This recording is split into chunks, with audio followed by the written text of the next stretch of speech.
Okay, well, howdy. Welcome to our third of four virtual talks for Campus Sustainability Month. My name's Danielle. I'm the Sustainability Manager with the Office of Sustainability and Campus Enrichment. Um, this virtual talk has been put on by our amazing sustainability interns. All four of these talks have been presented by undergraduate students who work with our office just since the start of the semester to develop these talks on topics that they're curious about. They've undertaken the research to educate themselves about the topics and then prepared a presentation to share back what they've learned to the campus community and you here today. Our third talk today, which we'll get to shortly, is put on by Michael and Ellie. It is fair trade truly effective? A case study in two industries. It is exploring the connection between fair trade in the cocoa industry and the fashion industry, and what practices we could learn or take away from while we're thinking about our consumerism habits so that we are promoting just sustainably produced items. Michael is a junior in management information systems, and Ellie is a junior in bioenvironmental sciences. Before we get to their talks, just a few quick announcements so that you get the most out of this. I suggest that you set us up in side-by-side view so you can see Michael and Ellie's talking and the slides at the same time. I have pinned both of them. I have also started a live transcript. So if you would like kind of subtitles that are auto-generated as you go through this, you can move to your three buttons for more settings, and then there should be an option to turn on transcription, and you will see that live transcription. If you have questions, we have some space at the end for them, so ask them in the Q&A, or if you can't find the Q&A, just drop them in the chat. That's great too. And then finally, when you joined, you should have gotten an alert that we're recording. We will record the meeting and then post it on YouTube so that more people can access it in the future. A few quick pieces about Campus Sustainability Month. This is an activity that you can get code words for in Campus Sustainability Month. Each code word gives you an entry into our random draw giveaway, and you will have a code word written on a PowerPoint slide, spoken or written in the chat today. And because you're here with us live, you're actually going to get 5 code words. I'm going to drop the other 4 at some point in the chat. So keep track of them, submit them all in one email to sustainability@tamu.edu by the end of the month. And you can learn more about prize details by going to text.ag/CSM prizes. I will really briefly share that the prizes are awesome. Top tier prizes includes a $250 tuition scholarship. Tier 2 prizes that are a choice of some of these things on the screen. I really like the hammock. And then tier 3 prizes, Stanley Cups, major trend right now. Lots of people want them. And the solar charger was a big winner when we did this for Campus Earth Month. So really great prizes that you could have a chance to win here. And if you're on the search for more code words, you can watch the YouTube recap of our previous 2 talks. So just on Friday, we had wolves, bison, and bears, oh my. If you go to the URL text.ag/wolves, bison, and bears, I'm sorry, I have them out of order. Should I Stay or Should I Go was our first talk. If you go to text.ag/hurricane rating, you can see Peyton and Matthew's talk about hurricane rating systems and what they're not communicating to us about risk. Our other talk that's on YouTube now is from Caitlin and Kimberly. That's Wolves, Bison, and Bears, oh my. It's a history of conservation, science, and national parks, and how conservation and national parks are deeply connected. You can watch that one at text.ag/wolves, bison, and bears. Then our final talk is on Wednesday, The Hitchhiker's Guide to Urban Sprawl, put on by Alyssa and Amrita. You can join us on YouTube, on Zoom at 12:15 on Wednesday to catch that one live. And of course, we'll post them all to YouTube after the fact. Finally, I want to plug our internship applications. They're open right now. If you liked any of the talks that you've seen, or you came out to Campus Sustainability Day and you saw the awesome tabling activities our interns did, an internship might be right for you. Internships are open through November 10th. You can learn more and apply at tex.ag/sustainable apply. They're open to all undergraduate majors. We want to have a diverse set of majors into this. That makes the program and experience so much richer, so much better and more rich. So without further ado, I'm going to pass it over to Ellie and Michael for their talk. Hi, my name is Ellie. Today we'll be talking about the fair trade. So the fair trade model is more prevalent in our lives than we know. Many of the popular products that we use and encounter in our daily lives have very unsustainable and exploitative origins. The companies that produce these unethical products are often high revenue industries, and they're dominated by powerful multinationals profiting off resource and human exploitation. These workers at these factories don't get to see the benefits of these high revenue products that they created for these industries. So the beginnings of fair trade. One initiative that challenges the status quo is the fair trade model. The fair trade model's roots can be traced back to a woman named Edna Ruth Blyer, who is considered the founder of fair trade. In 1946, she visited a local sewing class in Puerto Rico. She was struck when she witnessed these women in poverty weaving beautiful cloth. After seeing what they endured, she set up a cooperative with the local sewing groups called 10,000 Villages. This model became slowly more popular in the Western world, and in 1997, Fair Trade International was formed.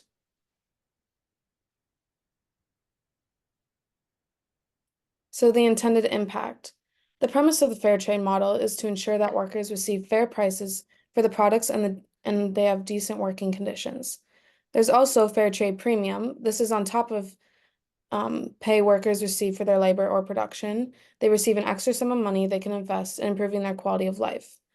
Fair trade products now produce higher revenue and have more potential benefits for companies due to the model's growing social awareness among the Western consumers.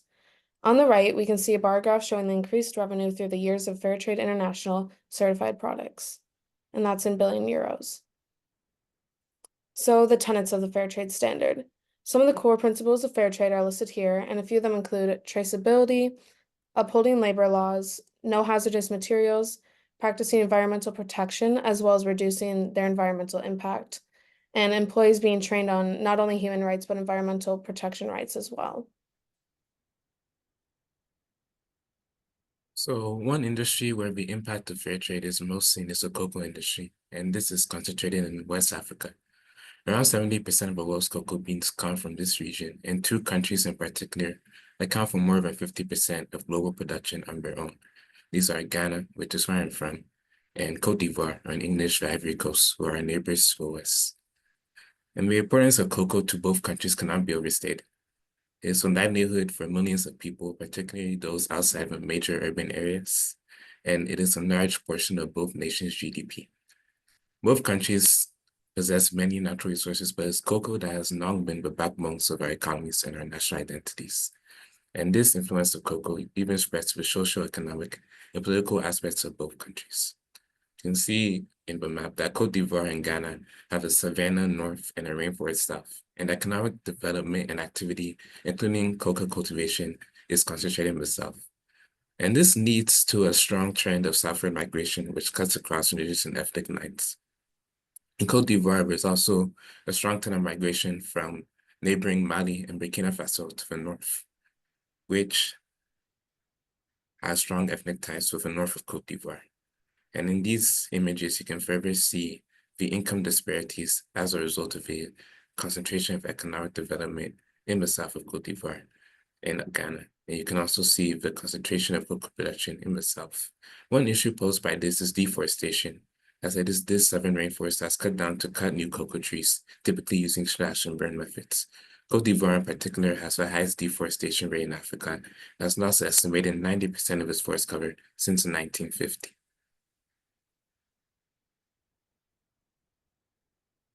So the low price that farmers receive from their harvest is a large driver of deforestation, among other issues in the industry.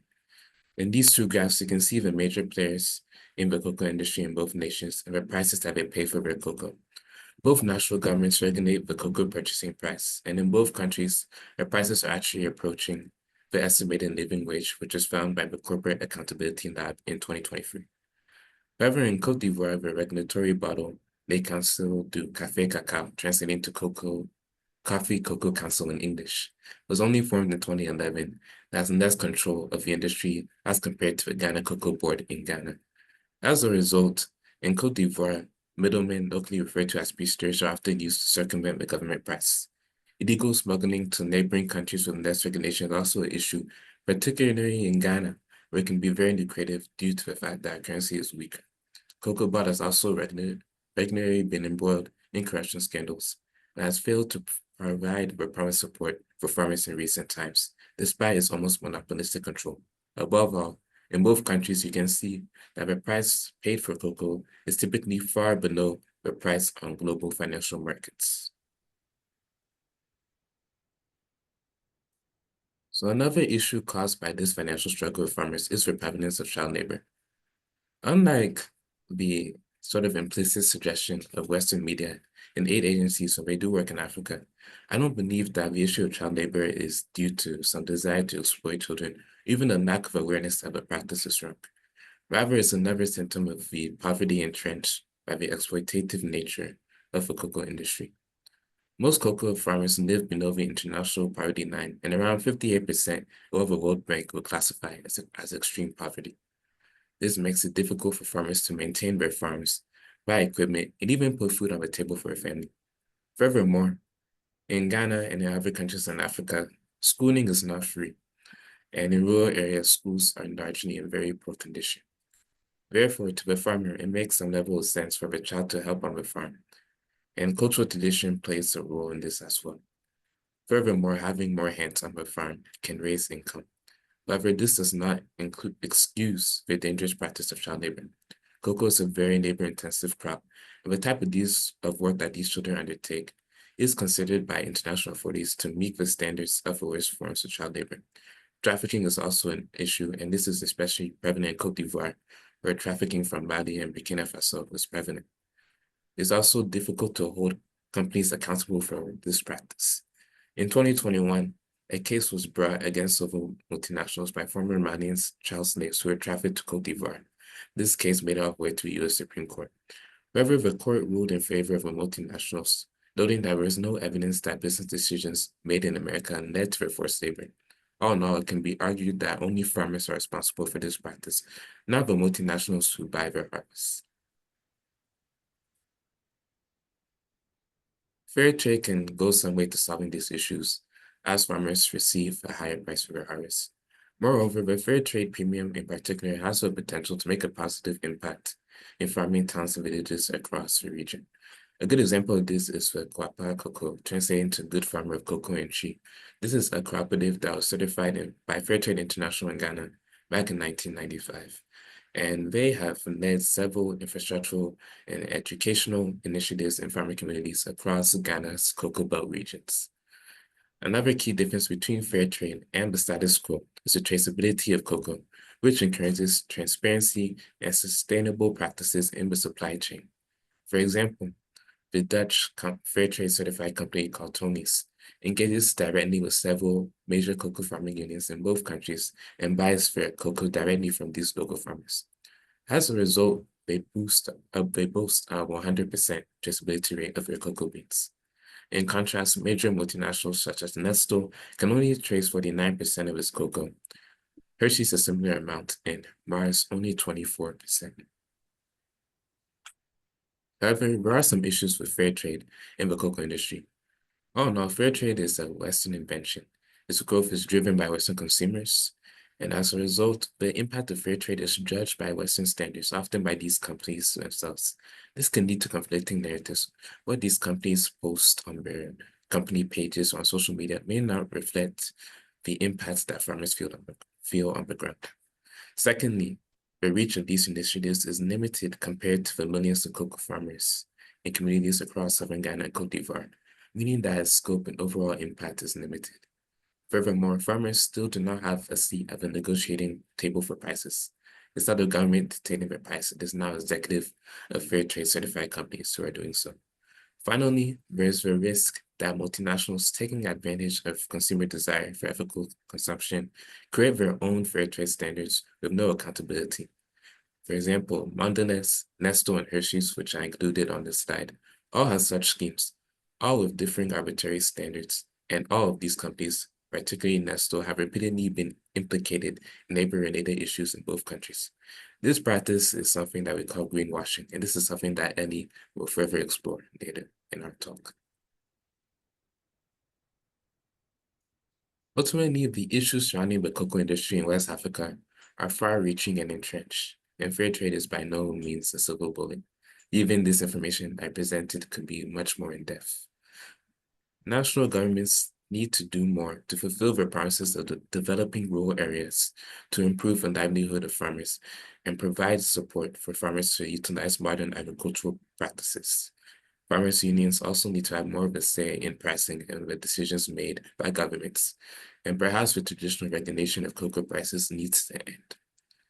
Until these changes happen, I do believe that fair trade is a viable alternative to the status quo. However, fair trade companies should be very careful not to fall in the trap of creating impressive headlines to boost Western demand. Rather, the mission of investing in local communities far from the center of power, empowering local farmers and farmers' unions, should remain at the center of fair trade initiatives in West Africa. Again, farmers need to have more of a say in the supposed fair price that is set. Finally, nonprofit institutions such as Fair Trade International should ensure that their standards are in fact met on the ground, that their standards of their certifications are met. They should also look into the investment in education of Western consumers to ensure they can make informed buying decisions. Their money goes into true fair trade initiatives. This would boost the revenue of these initiatives, leading to a greater impact on the ground. So for the raffle that we have, the code word is labor.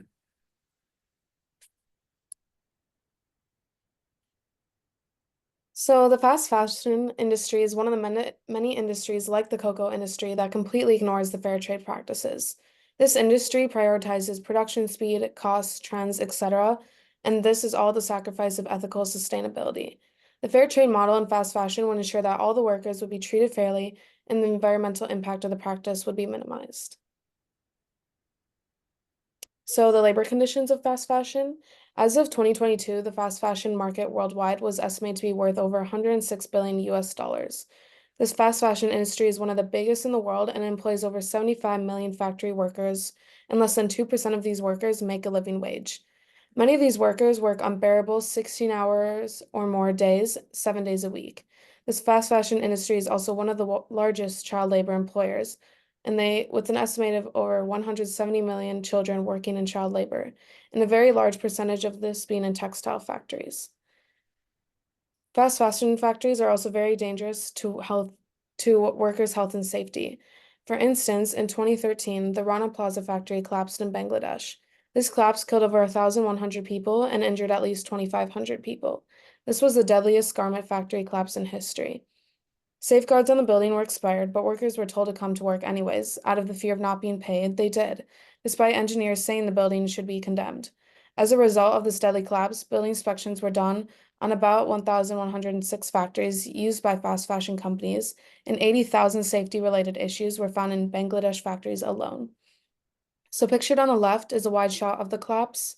Many people blamed the mayor and the owner, who fled and was found after a 4-day manhunt and was charged with he was guilty, and it was approved to let the workers work in the building despite being told the structure had too many floors and the equipment was too heavy, and the building was not structurally sound because of that. And on the right are 2 more detailed pictures of the collapse. So the environmental impact of the fast fashion industry. So as the demand grows, so does its everlasting environmental impact. In the US alone, around 11.3 million tons of textile waste lands up in landfills each year, and this is about 85% of all textiles. According to the National Library of Medicine, as of 2020, 73% of clothing ends up in our landfills, and less than 1% of this is recycled into new clothing. Fast fashion has a very large footprint. For instance, the production of a single pair of denim jeans uses over 5,000 liters of water. And when you add this amount of water to the added consumer use of water, overuse of water, chemicals, the energy in water and the laundry process, and the ultimate discard to landfills, the environmental impact adds up, and this becomes extremely high. Denim jeans are produced globally at 1.7 billion pairs per year, and denim is one of the most problematic fashion items. The fast fashion industry is responsible for 2 to 8% of the world's greenhouse gas emissions, 20% of the world's wastewater, $100 billion lost to the underutilization and lack of recycling, and 9% of annual microplastic losses to the ocean. And many of the clothes we buy or already have end up in our landfills, which is due to the overproduction and the overconsumption on the consumer side of the textiles, and our landfills are filling up fast. So in the fast fashion industry, there's a huge lack of transparency. Fair trade and fast fashion are on opposite sides of the ethical spectrum, but they're closely related. One of the many unethical industries or ways that they lack transparency is through greenwashing, like Michael mentioned. And greenwashing is a deceptive practice where a company or organization misleads the public about its environmental impact to gain a commercial advantage. This is unethical because it undermines the genuine efforts for companies to be sustainable, and it causes consumer skepticism because it makes it difficult to tell when a company is being genuine or not. A way that fast fashion industry greenwashes is through the use of eco-labels. These are seals of approval that certify the environmental performance of products and services, demonstrating that they can reduce the overall environmental impact of their production or use thorough, fulfilling specific predefined criteria. So on this slide, I gave a few examples of good eco-labels to look out for. The biggest ones are the Fair Trade Stamp, of course, others being the Global Organic Textile Standard and the Global Recycled Standard. And this is easy to just look up, and you can certify if your products are actually ethically sourced. So what can consumers and companies do? There are various ways that the fast fashion industry could easily become more transparent to their consumers. A few of these ways include public disclosure of their practices, supply chain mapping, using sustainable materials, wage transparency, third-party audits, environmental impact reports, credible labels, avoiding misleading claims, and they can opt in to report to the Fashion Transparency Index. As a consumer, there are some practices you could try as well, like you could decrease the impact of fast fashion by shopping secondhand. You could support ethical, credible brands. You can choose quality over quantity when shopping. You can upcycle and repurpose your clothing, and you can overall raise awareness about fast fashion and shop small businesses. So like I mentioned, a way that the industry could be more transparent is through reporting to the Fashion Transparency Index. And this is a great way to see if your favorite brands are sustainable or not. And you can download this index at fashionrevolution.org. And this ranks 250 of the world's largest fashion brands and retailers according to what information they disclose about their social and environmental policies, practices, and impacts in their operations and supply chains. And this incentivizes brands to be more transparent about their environmental impacts. And a few sustainable brand alternatives that you could shop at are Patagonia, People Tree, Organic Basics, Levi's, Mud Jeans, etc.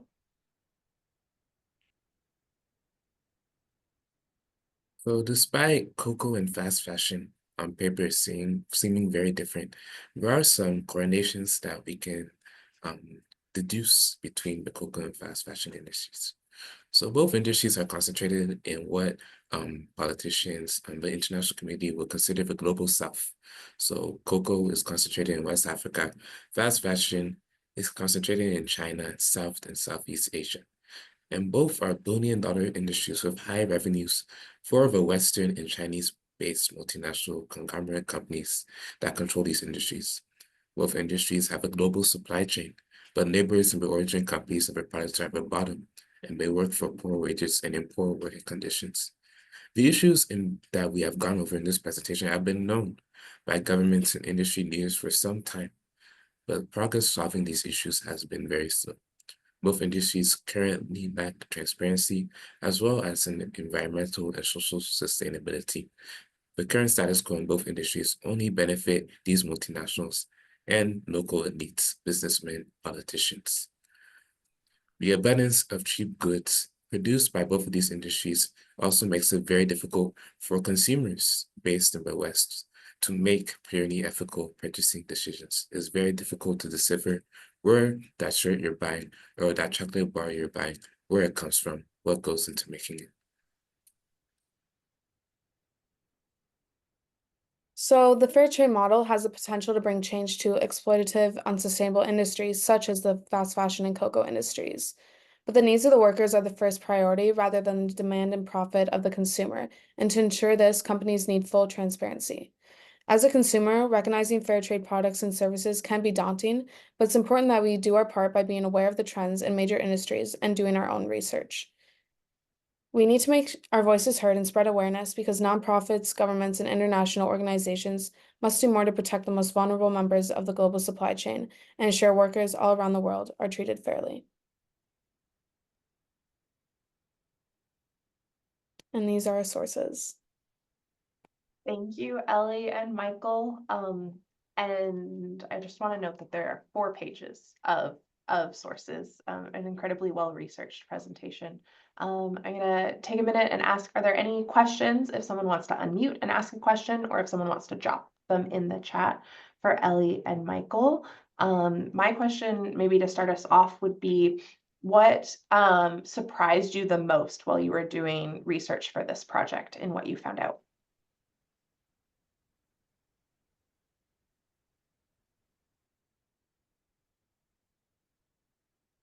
But I think something that kind of surprised me is that I'm doing more research on the child labor issue. Like I said, it's something that's been known for a while. And even multinationals, sometimes we paint an issue that all these multinationals are unethical. They don't want to do the right thing. Some of them, like some insiders and multinationals, they are very aware of these practices and they do want to make improvements. But the current way that the industry is set up, the influences of corruption, local agents, local governments not doing the right thing, makes it very difficult for changes to happen. So that's why I said in my conclusion that if we want to solve the issues in the cocoa industry, we can't even rely on multinationals to do the right thing. As the Supreme Court said, we're not necessarily responsible for this. This has to be a local issue solved at a local level. This is why the governments in Ghana and Cote d'Ivoire, this year we have elections, Ivory Coast, we have elections next year. We have to hope that whoever comes into power will be able to make changes in the cocoa industry to ensure that the next generation of farmers receive a proper support. That was good. And I think something that surprised me when doing my research is how far companies will go to not be fully transparent as far as printing their own false eco labels. So that's why I think it's so important to do your research when buying a product, or if you're skeptical on where a product is coming from or how it was made, to just simply look it up and see if that label is actually certified, because companies will go so far to make sure their products are bought by their consumers. Excellent. Question in the chat is, do you know some other examples of industries that following fair trade practices would have a big impact on? So I think coffee is another one, very similar to cocoa in terms of production. Even the countries, Cote d'Ivoire also produces a lot of coffee. Some other African countries like East Africa and also South America, they produce a lot of coffee. But a lot of the issues that we have in cocoa, they have similar sort of issues in the coffee industry. So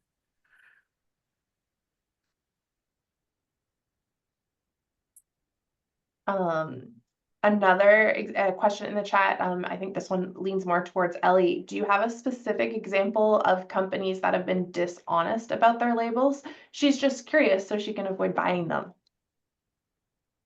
I can't say which ones off the top of my head have been dishonest, particularly with the eco labels, but I know companies, the biggest fast fashion ones are like Shein,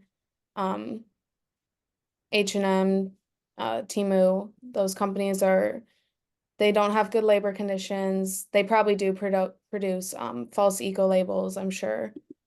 And yeah, they're just overall really unethical in the fast fashion industry.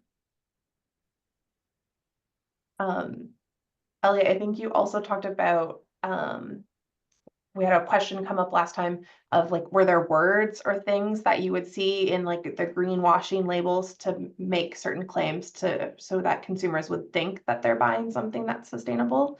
Do you know any of those words or remember any of those pieces that you saw in the research? Yes. And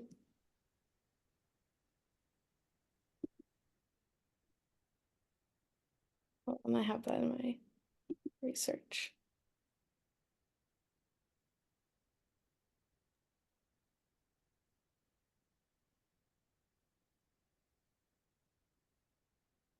A lot of times, like the words that they'll put on their products are like eco-friendly or green, but they don't like provide verifiable evidence or certification. So I know I've seen a lot of products that are like, we're eco-friendly, but they're really not. And that's like a super easy phrase to just put on your product and people will believe it. So that's probably one of the biggest ones, or just that it's a green product. Wonderful presentation. Oh, Kelly has her hand raised. Kelly, you want to unmute and ask your question?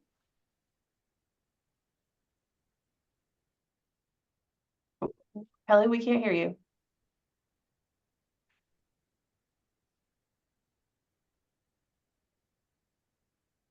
Standing by for Kelly. How about now? Mm-hmm. Okay, great. Mine is a little bit of a question comment, and I think Michael, in yours, where it's the idea that kind of this Western influence trying to create these these labels and raise this consciousness, but we're doing this to other countries where it's a local problem, but it just brings me back to the fast fashion connection and makes me wonder, as a Western consumer, what do I need to do? I'm thinking about those countries, Ellie, that you just mentioned, where people are buying really low cost products for this fast fashion, rather than us trying to influence policies in another country. Have you all thought about what we need to do, as an American-based group to maybe raise the awareness, which is what we're doing today, but to just get folks thinking about it. It's not about the most inexpensive thing I can get, the easiest thing, like how do we shift ourselves and make ourselves more accountable rather than trying to push it off on a structure where there's a lot of complexities in solving the problem. Yeah, I think that being aware of, like, I won't even say race, but mainly the impact of colonialism, a lot of issues in cocoa can be tied to colonialism. Britain in Ghana, and then in France and Cote d'Ivoire. So Cote d'Ivoire even being the leading producer today, it can be tied to colonialism, because for the French, Cote d'Ivoire was like their jewel colony. It was like their crown, them in Senegal. That's why they encouraged migration from Mali, Burkina Faso. The first Ivorian president was very close to France. He was the one who transformed them to be the leader of the cocoa industry. And that's why it's difficult to challenge like being first multinationals, because in some sort of way, it's kind of the same thing happening. So even I say governments have to do more, but there can be a world that if they decide to do more, these multinationals push back. You have French government, British government getting involved, then the governments won't want to make those steps. So I think as a consumer, it's very important to be informed of the impact of colonialism. But I think also it's a very, like, we can't expect consumers to do all. Because even like me, I know all these things, but Nestle, I buy Nestle products all the time. So it's a very difficult thing but I think that's being aware. America is good. We have free elections. We can elect representatives to power who perhaps do more to tackle these impacts. And doing research into companies, supporting true fair trade companies like Tony's is a very good one. That will help too. Because if these companies can get more revenue, that will improve their ability to buy more cocoa beans on the ground and have a bigger impact in local communities. So it's a very big issue. It's honestly something we might never solve in our time, but just being aware of it is a start. Thank you. Thank you both for your presentation and your thoughtful answers to the questions. Everyone, thank you for joining us, whether you're live or on YouTube after the fact. I have dropped some bonus code words in the chat for people who are live. Make sure you copy those down before you leave. And I have also put the links to our final live talk, which is on Wednesday, and the recordings of our previous 2 talks that are up on YouTube. This recording will be up later today. So Michael, Ellie, thank you so much. Everyone have a wonderful day. Thank you. Thank you, guys.